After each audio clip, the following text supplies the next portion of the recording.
The moment I stepped into the cafe, I sensed something was wrong. It wasn't the faint smell of scorched coffee or the buzzing lights above the cluttered tables. It was her laugh, too loud, too rehearsed, like she wanted to be overheard. Then I spotted her, my wife, Melissa, sitting near the window with 3 friends, glasses of wine in hand, leaning together, whispering as if they were back in high school. She noticed me right away. Her face didn't soften like it once did when our eyes met.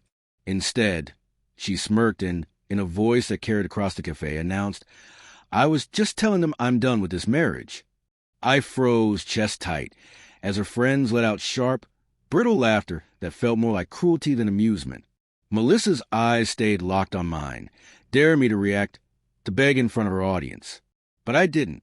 I stood still, let the silence drag until the giggles lost their edge. Finally, I spoke. "All right then, enjoy your freedom." The table went quiet. Her friends avoided my gaze. Melissa's confident smile wavered, her wine glass trembling slightly in her hand. Without another word, I turned and walked out. The evening air hit me hard, but it was still easier to face than staying in that cafe. I sat in my car, gripping the wheel, trying to steady my breath.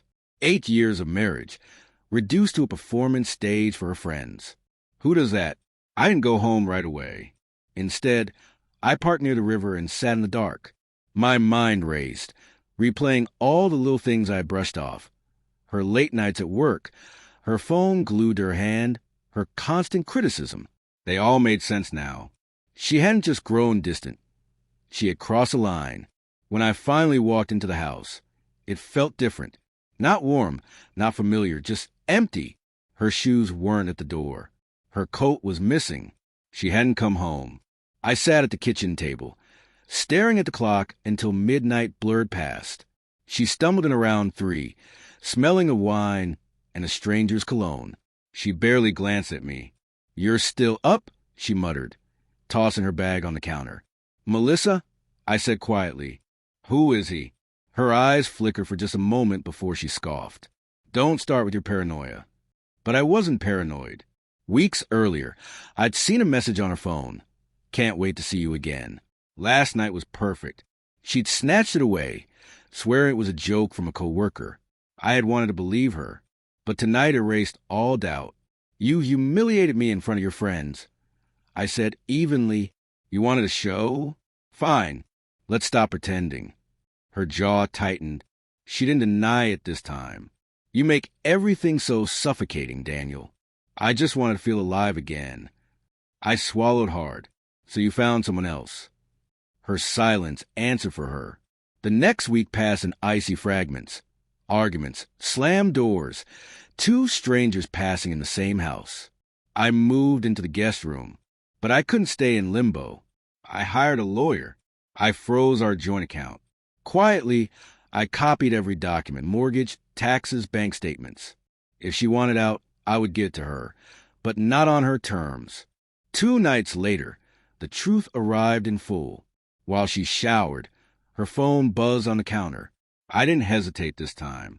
Message after message, plans, hotel bookings, whispered confessions. My stomach churned as I read, but the clarity was undeniable. No more doubt, no more second chances. The next morning, I left divorce papers on the kitchen table with a note. "You wanted freedom. Here it is."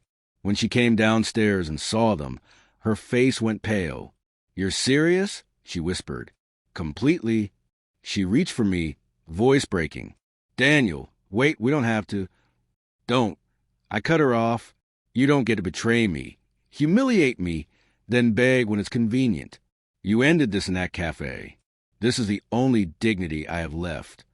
For the first time in months, her mask cracked. She looked small, frightened, but it didn't matter anymore. I turned and walked away. The weeks after weren't easy. Divorce never is. Her friends stopped answering her calls, and the man she'd chosen disappeared as soon as things got complicated. She was left in the ruins of what she created. As for me, I rebuilt. Therapy, long walks by the river, reconnecting with old friends. Slowly, piece by piece, I started to feel whole again. Months later, I passed by that same cafe. The booth by the window sat empty.